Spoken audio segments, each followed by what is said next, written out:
BBC Main, Victoria, Tarlac, 640, 1, 2, 3, release!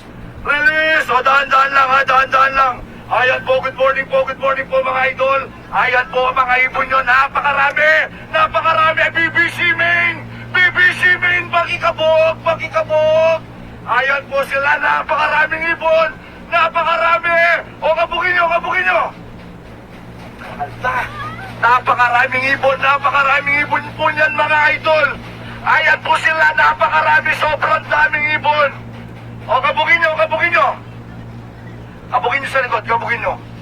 Napakarami po niyan, nagulat ako dito. Sobrang gulat ako sa mga ibon nyo. Ayan po. O, kabugin nyo, kabugin nyo. Okay, 7 na. Release. Yan, dahan-dahan lang. Tayo sa bangin sa tabi. Mga ibon nyo. Ganda ng pagkalapagan nila, oh. Labas sa ibon nyo. Yan ang direction yan.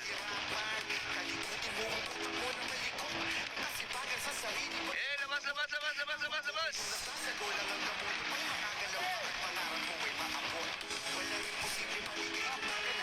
Yun mga utol, magandang araw sa inyong lahat at welcome back dito sa loob natin. So ayan, ngayong araw mga utol ay abangan tayo ng mga ibon natin para sa training natin sa BBC at second lap sprint race natin sa BFRC at first lap derby naman sa Kamalig. Ayan, so bali pinaghiwa-hiwalay na natin ng pinagkargahan yung mga ibon natin. So sa BBC, Kamalig NHPC at BFRC.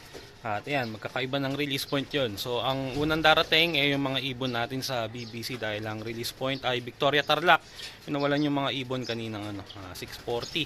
So sa mga oras na to ay pauwian na, kaya ito mag-aabang na tayo. So dito sa BBC ang kinarga natin ay 5 ibon. So 5 ibon yung aabangan natin. So ito, aabangan muna natin yung mga pang-BBC natin. So ayan, abang tayo. Oras natin ay 7:39. Meron na lang isang minuto para sa speed na 1-2. Pero may mga may mga nagpa-clock na. May mga dumaan na rin ako nakita. So ang speedan may nag 1-4 pa nga sa first dropper sa gawing Pampanga. So kaya ayan, mabilis yung pauwi ng mga ibon.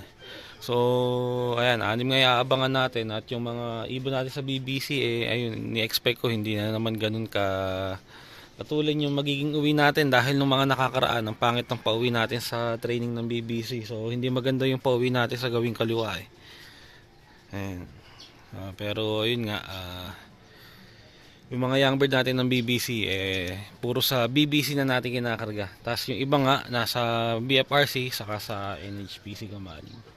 So una lang uuwi yung mga ibon ng BBC kasi mas malapit yung release point nun. Kaya abangan natin yung mga ibon natin. Ayan, 1-2 na lang ang speedan pero wala pa tayong ibon. So abang tayo.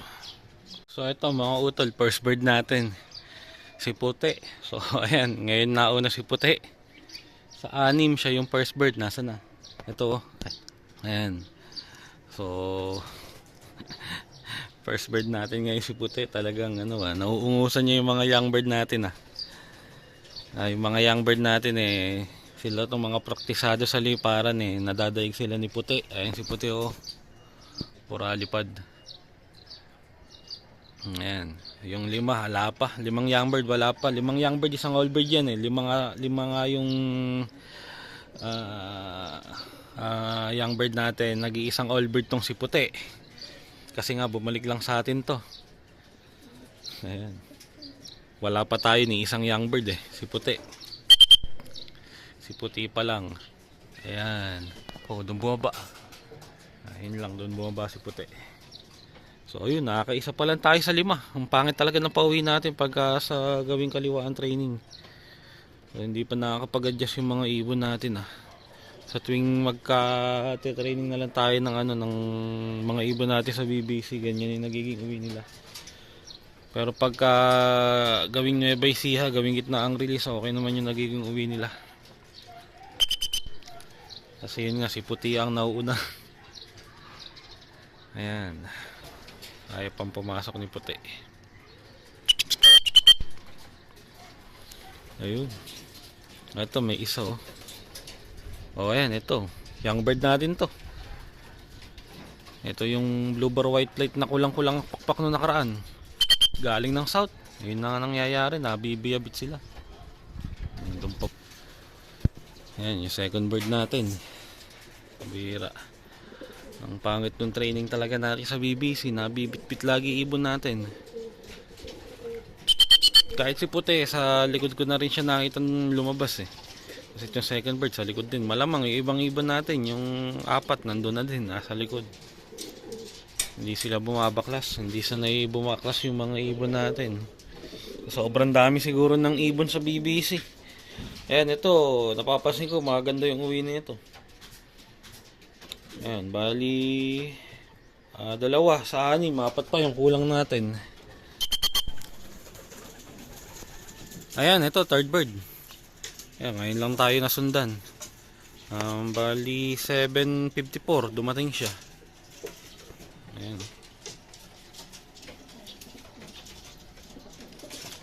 Tatatlo. Nakakalahati pa lang tayo. Paisa-isa ang pauwi natin. So pagkaliwa nga talagang patak-patak yung uwi ng mga ibon natin. Ayan mga utol. At 8:08 na. So hindi pa rin nasusundan yung tatlong ibon natin sa BBC. Ang pauwi natin ay dalawang young bird at isang all bird. So ito nga si puti. Tapos ayun yung dalawang young bird natin, yung checkered white light. Saka yun yung bluebird white light na yan. So hindi pa rin nasusundan. Wala pa rin yung tatlong young bird natin. At late na nga. Ang pangit na pauwi natin talaga pagka sa training ng BBC. Ayan. So bali maya din pala pauwian na sa sa BFRC. Bandang 8:18 pauwian na sa speed na 1-2. Kaya eto. Malamang maya dumating na rin yung ibon sa BFRC. Bali dalawang ibon yung kinarga natin dun Yung yung iniiwan natin na nakaraan sa training, yung checkered white light, yung na-stress nung training ng Herona Tarlac. So kinarga ko siya sa BFRC para makahabol yung ibon. Tapos yun nga yung isa, yung naka-entry ng sprint race. So second lap derby ng sprint race kaya ayan. Yun, nakalaban siya ngayon. So sana maging okay yung uwi ng BFRC natin. Tapos maya mga bandang 8:50 pauwian naman nung mga ibon sa Kamalig para sa first lap derby. Kamalig NH. Ayan, abang-abang tayo sa mga ibon. Yung pauwi natin sa BBC, di talaga ako masyahan. So sana yung pauwi natin sa Pantabangan Nueva Ecija at sa Santa Fe Nueva Vizcaya sana maging okay. Ayan, abang-abang tayo. Ito, may pauwi tayo, galing ng south kita nyo. Ayan, buti dumating siya. Dalawa na lang ang kulang natin. Sino to? Ay, yung young bird na barako to. Dalawa kulang, dalawang hen. Ay, nako. Ayan, sa likod sila nang gagaling talaga. Doon pa bumaba. So, ayan, apat na yung pauwi natin sa sa BBC. Mga bandang 8:70 naman yung ibon naman sa BFRC. So sana maging maganda yung uwi ng mga ibon natin sa gawing Nueva Ecija saka Nueva Vizcaya. Sa gawing Tarlac ang pangit ng pauwi natin Ayan yung isa nandun ay pang pupunta din Ayan, naglalakad, naririnig ko Ayun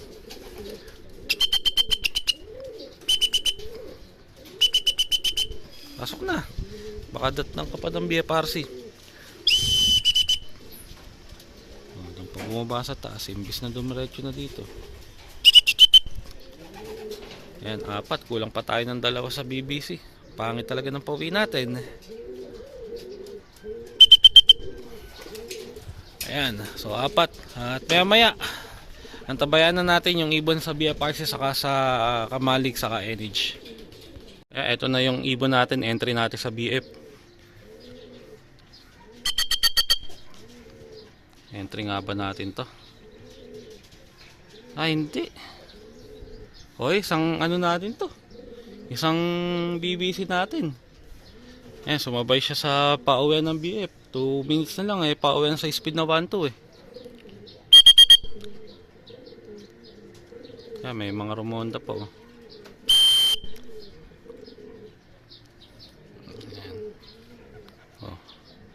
Isa na lang kulang natin sa BBC.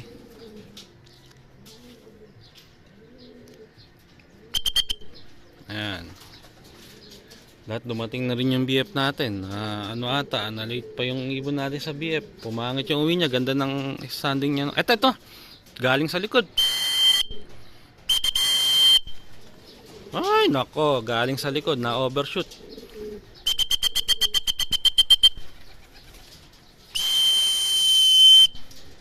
Ayan, nag-abot-abot.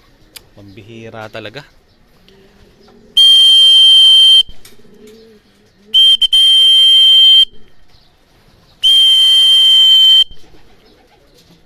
Lock muna natin to pababa. So ayan, ito yung ibon natin na naka-second lap ng sprint. So bumagal siya ngayon, nagloko yung ibon. Galing sa likod tapos sa pura paikot nung dumating.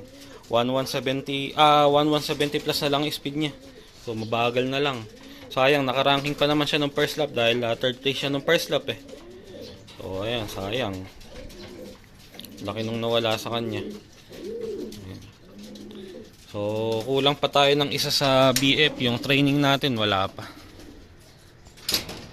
Matagal din siya na pahinga sa training eh. Eto na. Ayan, buti, eto na. Ayan o. Ayan, sana hindi siya na-stress kagaya nung nakaraan sa training ng Herona.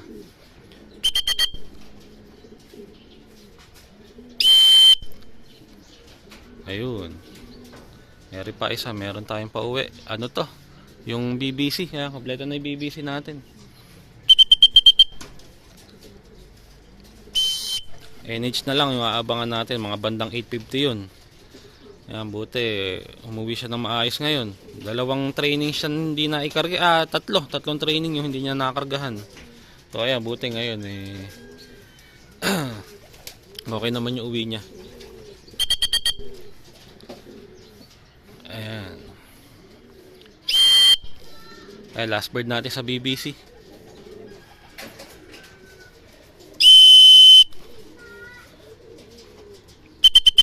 Pasok na.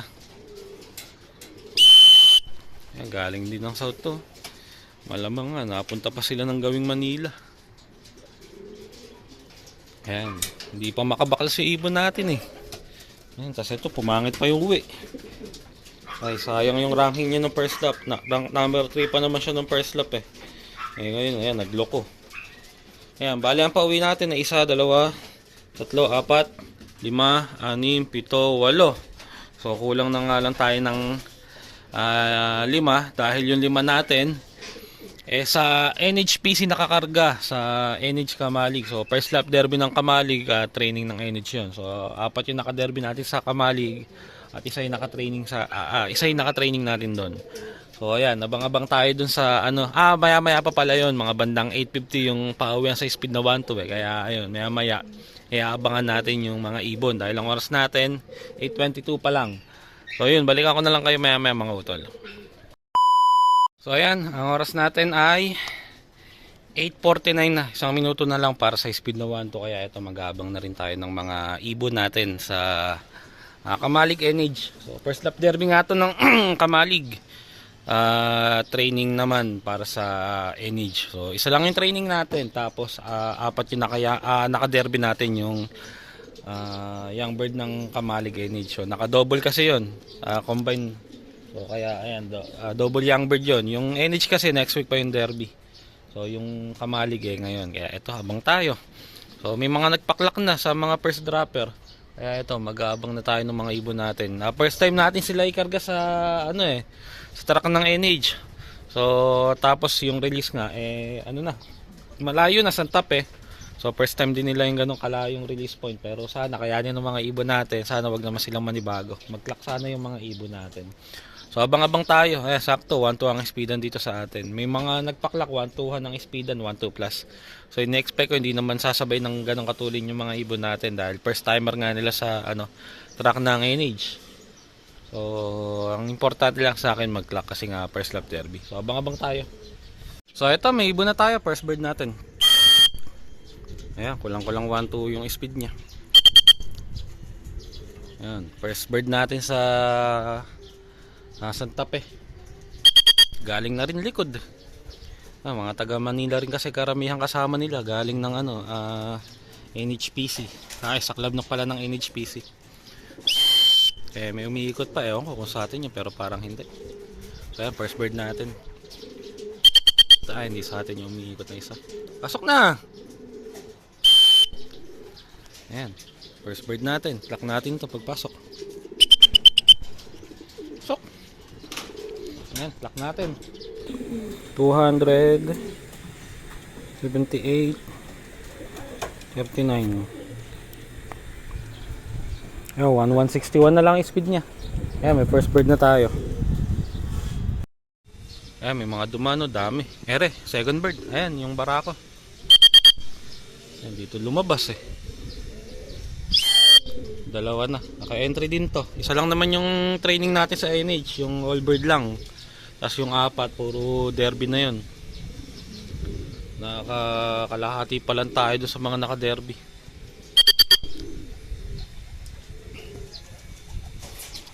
Ayan. Second bird. Pasok. Sana mag-clock din yung dalawa.